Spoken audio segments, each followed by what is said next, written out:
আসসালামু আলাইকুম। আশা করি প্রিয় শিক্ষার্থীরা সকলে অনেক অনেক ভালো আছো। আজকে আমরা যে প্রশ্নটার সমাধান করব সেটি হচ্ছে যে এখানে আমরা এক্সাম্পল একটা 9 দেখতে পাচ্ছি। প্রবলেম পরীক্ষায় 23 সালে এসেছিল 9 নম্বর প্রবলেমে। তো বলতেছে নিরপেক্ষ তাপমাত্রা ও উৎক্রমণ তাপমাত্রার মধ্যে সম্পর্ক স্থাপন করো।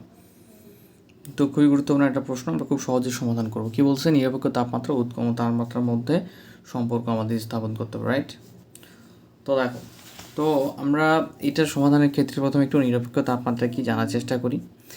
যে থার্মোকাপলের শীতল সংযোগস্থলের তাপমাত্রা স্থির রেখে উষ্ণ সংযোগস্থলের তাপমাত্রা বৃদ্ধি করলে যে তাপমাত্রায় উৎপন্ন তাপীয় ইএমএফ সর্বাধিক হয় তাকে নিরপেক্ষ তাপমাত্রা বলে। বলতে গেলে এভাবে যে ধরো যে কোনো শীতল একটা সংযোগস্থল যেখানে হচ্ছে 0°C রাখা হলো, 0°C রাখা হলো, এবং এখানে উষ্ণ সংযোগস্থলের তাপমাত্রা যে ধীরে ধীরে বাড়ানো হচ্ছে, শীতল সংযোগস্থল রাখা হলো আর উষ্ণ সংযোগস্থলটাকে ধীরে ধীরে টেম্পারেচারটা বাড়ানো হচ্ছে।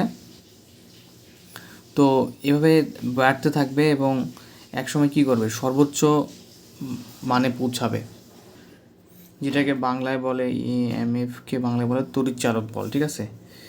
তো তড়িৎচালক বলটা বাড়তে থাকবে এবং তারপরে এমন একটি তাপমাত্রা আসবে যেখানে এই তড়িৎচালক বলটা আর বাড়বে না, সর্বোচ্চ মানে পৌঁছাবে, তখন তাকে নিরপেক্ষ তাপমাত্রা বলে। তো তড়িৎচালক বলটা সর্বাধিক যখন হয়ে যাবে তখন নিরপেক্ষ উৎক্রম তাপমাত্রাটা কী জিনিস, সেখানে উৎক্রম তাপমাত্রার কথা বলছে। তো নিরপেক্ষ তাপমাত্রা যেখানে পৌঁছিল সেখান থেকে যদি আমরা আরও এই টেম্পারেচার বাড়াতে থাকি তখন কী হবে, এই যে তড়িৎচালক বলটা তখন কী করতে কমতে শুরু করবে আর এক সময় মান শূন্য হয়ে যাবে। তো এরপর আরও গরম করলে তড়িৎচালক বলটা আবার সৃষ্টি হবে, আবার আগের দিয়ে বিপরীত প্রবাহিত হয়, একে উৎক্রমণ তাপমাত্রা বলে। তো নিরপেক্ষ তাপমাত্রা কেমন ছিল, যে আমরা টেম্পারেচার বৃদ্ধি করতে করতে তড়িৎচালক বলটা সর্বোচ্চ হলে তাকে আমরা নিরপেক্ষ তাপমাত্রা বলছি, যেখান থেকে আর বৃদ্ধি হবে না। এবং এটাকে আরও তাপমাত্রা দিলে এটা এখন কমতে কমতে শুরু করে 0 দিকে আছে, এটাকে বলছে উৎক্রমণ তাপমাত্রা। তো সিম্পলভাবে আমরা এটাই বোঝানোর ট্রাই করলাম যে নিরপেক্ষ তাপমাত্রাটা আমরা যদি গ্রাফের দিকে তাকানোর ট্রাই করি, ধরো একটা গ্রাফ। তো নিরপেক্ষ তাপমাত্রা হচ্ছে এখানে 0°C থেকে ধীরে ধীরে বৃদ্ধি পেতে পেতে সর্বোচ্চ স্থানে আসলো, যেখান থেকে তড়িৎচালক বলটা বৃদ্ধি পাবে না, সেটা হচ্ছে আমাদের কি ইএমএফ সর্বাধিক, তড়িৎচালক সর্বাধিক, সেটা হচ্ছে নিরপেক্ষ তাপমাত্রা। আর আবার টেম্পারেচার দেওয়ার সাথে সাথে কমতে কমতে 0-তে আসবে, তখন হয়ে যাবে এটা কি উৎক্রম তাপমাত্রা। ওকে, যেখানে কি আমাদের তড়িৎচালক বলটা কম হবে। তো এই ছিল হালকা তড়িৎচালক বল এবং উৎক্রমণ তাপমাত্রা নিরপেক্ষ তাপমাত্রার মধ্যে সংজ্ঞা। এখন এটা কী করতে আমাদেরকে বলো তো, এটার মধ্যে আমাদের সম্পর্ক স্থাপন করতে বলতেছে। তো আমরা সুন্দরভাবে এর সম্পর্কটা তৈরি করতে পারি আমাদের যে হালকা ক্যালকুলেশন রয়েছে সেই ক্যালকুলেশনগুলো ইউজ করে। তো আমরা চেষ্টা করি যে আমরা কীভাবে খুব সহজে এটা সমাধান করতে পারি। তো দেখো, প্রথমে আমরা জানি যে তাপীয় তড়িৎচালক বল, ঠিক আছে, আমরা সমাধানে যাচ্ছি। সমাধান আমরা জানি তাপীয় যে আমাদের শীতল সংযোগ তাপমাত্রা 0°C এবং উষ্ণ সংযোগের তাপমাত্রা 0°C যদি হয়, ধরে যদি নেই আমরা, সেক্ষেত্রে অতগুলো লিখতে হবে না, জাস্ট আমি বলতেছি যে সেক্ষেত্রে তড়িৎচালক বল, তাপীয় তড়িৎচালক বল ই ইকুয়াল আমরা জানি হচ্ছে AT প্লাস BT স্কোয়ার। এটা কখন এটা লেখা যায়, যখন আমরা ধরে নিলাম যে শীতল সংযোগের তাপমাত্রা 0°C, উষ্ণ সংযোগস্থলের তাপমাত্রা 0°C, ঠিক আছে। তো এটাকে আমরা দিলাম 1 নম্বর সমীকরণ, বা রোমান সংখ্যার 1 দিতে পারো, সমস্যা নেই। যেখানে কি ই হচ্ছে আমাদের তড়িৎচালক বল, এটি হচ্ছে উষ্ণ সংযোগের তাপমাত্রা 0°C, আর AB হচ্ছে আমাদের কি ধ্রুবক। বুঝতে পেরেছো? এগুলো লিখলেও হবে, না লিখলেও সমস্যা নেই। তো এখন দুইভাবে করা যায়, যে সর্বাধিক মানের জন্য আমরা জানি যে DEDT 0 মানে কি মানটা আমরা এখন বের করে নিতে পারি, অথবা পরেও বের করে নিতে পারি। তো বই যে কাজটা করছে আগেই এই মানটা ভ্যালু বের করেছেন, মানে কি করছে, এইটাকে টি এর সাপেক্ষে অন্তরীকরণ করছে। টি এর সাপেক্ষে কী করছে, অন্তরীকরণ করছে। টি এর সাপেক্ষে অন্তরীকরণ করলে এটি রয়েছে, টি এর সাপেক্ষে অন্তরীকরণ করলে এ থাকবে এবং টিকে টি এর সাপেক্ষে দেখো এরকম DDT এটি, তো এ হচ্ছে ধ্রুবক, ঠিক আছে, এ সামনে আসবে, তাহলে DDT টি এর সাপেক্ষে টিকে অন্তরীকরণ করা যাবে। টি এর সাপেক্ষে টিকে অন্তরীকরণ করলে কী হয়, সকলে জানি 1 হয়, তাহলে A × 1, বুঝতে পেরেছো? তাহলে এখানে হবে কত, আমাদের শুধু এ থাকবে প্লাস BT স্কোয়ার। তো বি থাকলো, টি স্কোয়ারকে অন্তরীকরণ করো, টি স্কোয়ারকে অন্তরীকরণ করলে কী হয়, DDT টি স্কোয়ার। সর্বোচ্চ পাওয়ার কী আসে, সামনে আসে, টি এর সাপেক্ষে টি স্কোয়ার, টি যুক্ত ভাষা অন্তরীকরণ করতেছি, ওই যে DDX x⁴ এর যে সূত্রটা রয়েছে, এক্স এর সাপেক্ষে x⁴ এর অন্তরীকরণের সূত্র, সেটা। তো সর্বোচ্চ পাওয়ার এখানে 2 সামনে আসবে, ভিত্তি পাওয়ার থেকে 1 বিয়োগ 2 থেকে 1 বিয়োগ করলে 1, তাহলে 2t। তাহলে b আর t স্কোয়ারকে t হিসাবে কন্টিনিউ করলে হয়ে যাবে 2t। তাহলে এটা একটু সাজায় লিখতে পারি a প্লাস 2bt। ওকে, আর যারা আরও বিভিন্ন সাবজেক্টের পেইড ক্লাস করতে চাও 01767351308 নাম্বার হোয়াটসঅ্যাপে নক দিলে তোমরা ক্লাসগুলো পারচেস করতে পারবা। এখন এখানে দেখো, তো এটা আমরা d/e/dtর এ বের করলাম। এখন ঘটনা হচ্ছে এখানে হচ্ছে সর্বাধিক মানের জন্য এই ডিইডিটির ভ্যালুটা হচ্ছে 0, বুঝতে পেরেছো কি? এটা যে ডিইডিটির নির্ভরযোগ্য তাপমাত্রায় তাপীয় তড়িৎচালক পরিমাণ সর্বাধিক হয়, আর সেই সর্বাধিক মানের জন্য ডিইডিটির ভ্যালুটা 0। তো নিরপেক্ষ তাপমাত্রায় যেহেতু এটার মানটা 0 হয়, তো নিরপেক্ষ তাপমাত্রায় আমরা কিছু ব্যাপার ধরে নিতে পারি। নিরপেক্ষ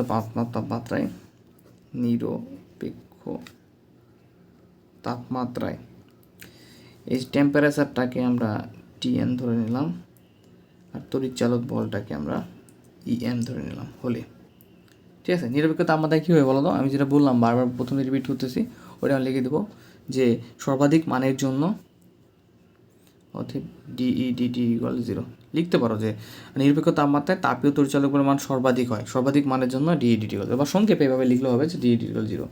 এখন সমীকরণ 2, এটা আমরা সমীকরণ 2 দেওয়া দরকার, সমীকরণ 2 দিলাম। এখন সমীকরণ 2 নং হতে পাই, বা এখন 1 নং সমীকরণকে টি হিসাবে কন্টিনিউ করছি। আচ্ছা, সমীকরণ 2 হতে পাই,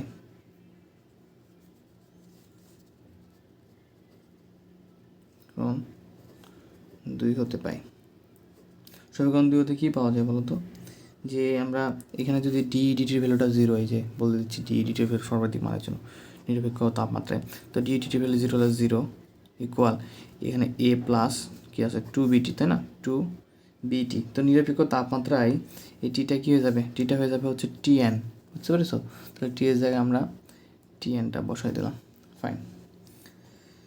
তো এখান থেকে আমরা কী করতে পারি? টিএনের একটা ভ্যালু বের করতে পারি, তাই না? তো আমরা এই কাজ করতে পারি যে 2btnটা যেমন আছে থাকুক, আর এইটাকে যদি ইকুয়ালের পাশে পার করো, মানে এই পাশে রেখে দিলাম যেমন আছে তেমন, তাহলে মাইনাসে বা কিসের ভ্যালু বের করবো? টিএনের। তো টিএনটাকে রেখে দাও, তাহলে এখানে 2bটা কী হবে? এই পাশে ডিভাইডেড হয়ে যাবে -a/2b, ঠিক আছে, ভাগ হয়ে গেল। এটা সিম্পল ক্যালকুলেশন, আর বুঝতে পেরেছো?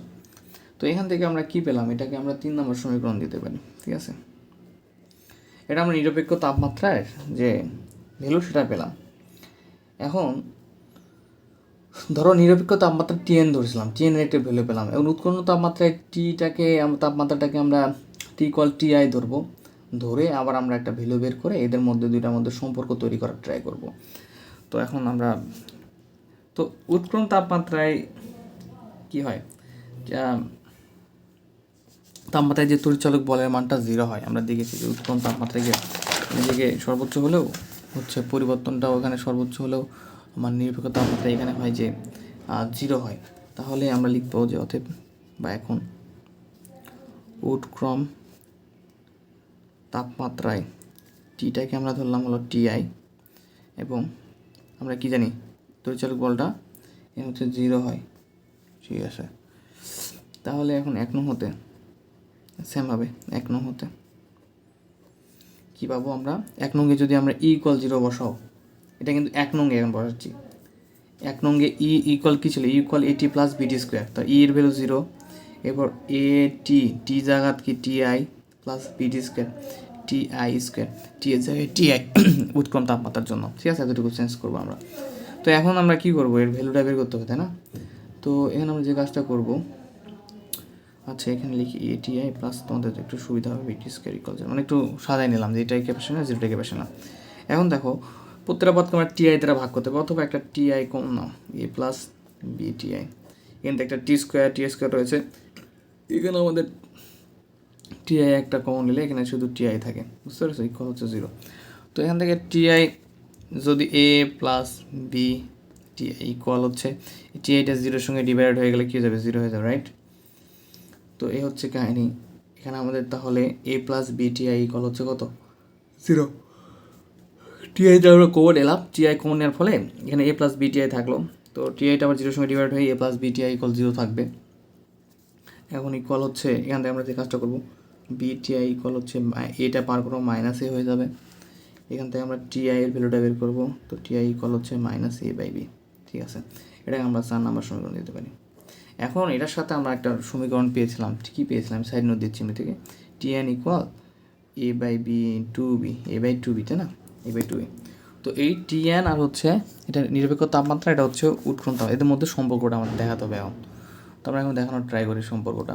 আরে ক্যামেরার স্ক্রিনটা এখান থেকে অন্যদিকে, যাক উল্টো দিকে রেকর্ড হচ্ছে কিনা আমি জানি না, উল্টো দিকে রেকর্ড হলে সমস্যা।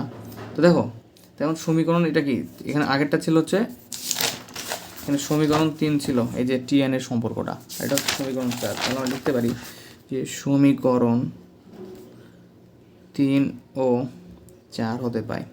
কি পাবো আসলে দেখো, এখানে আমরা পাবো যে সিম্পলভাবে একটা হিসাব করা যায়। ধরো সেটা একটু দেখাই, দেখো এখানে আমাদের ক্যালকুলেশন করে দেখাই একটু। টিএন ইকুয়াল পেলাম হচ্ছে minus a by two b, right, আর টিআই ইকুয়াল হচ্ছে কি মাইনাস এ বি। আচ্ছা, তাহলে এখানে এই এ বি ইকুয়াল কি, পুরাটা ইকুয়াল টিআই, তাই না। তো এই এ বির জায়গায় আমরা কি বসাবো, না সরি, এই টুটা ক্রস গুণন করে দাও, তাহলে কি আসবে দেখো তো, টু টিএন, টুটাকে পার করে দাও ক্রস গুণন, তাহলে টু টিএন ইকুয়াল হচ্ছে আমাদের এই টুটা ক্রস গুণ, তাহলে টু টিএন ইকুয়াল থাকছে কি, এখন ক্রস গুণ করে দিলে টু টিএন ইকুয়াল থাকে minus a by b, right. তো দেখো minus a by b equal হচ্ছে টিআই, তো এই মাইনাস এ বাই বির জায়গাতে আমরা টিআই বসাতে পারি, তাহলে টিআই ইকুয়াল কি আসছে টু টিএন, বুঝতে পেরেছো এখন। তো এটা হচ্ছে নির্ণয় সম্পর্ক। কী করলাম, টিএন ইকুয়াল হচ্ছে, আবার এখানে একটু দেখাই, a by two minus a by two b, তো টুটাকে ক্রস গুণ করে পার করে দিলাম, তাহলে two TN equal minus a by b. আর minus a by b equal কী লেখা যায়, এই যে minus a by equal T I, তো minus a b I equal যেহেতু টিআই লেখা যায়, তাহলে এখানে আমরা টিআই লিখে দিতে পারবো। তাহলে 3 এবং 4 নম্বর হতে সমীকরণ আমরা কী পাচ্ছি, যে টিআই ইকুয়াল টু টিএন। আশা করি বুঝতে পেরেছো, এটি হলো নির্ণয় সম্পর্ক। আয়ব যে বুঝতে পেরেছো। আর গাণিতিকগুলো একটু নিজেরা করার ট্রাই করবা, ব্যাখ্যামূলক প্রশ্নগুলো নিজেরা একটু পরে শেষ করার ট্রাই করবো, আমরা খুব দ্রুত সব প্রশ্ন সমাধান করে ফেলবো ইনশাল্লাহ।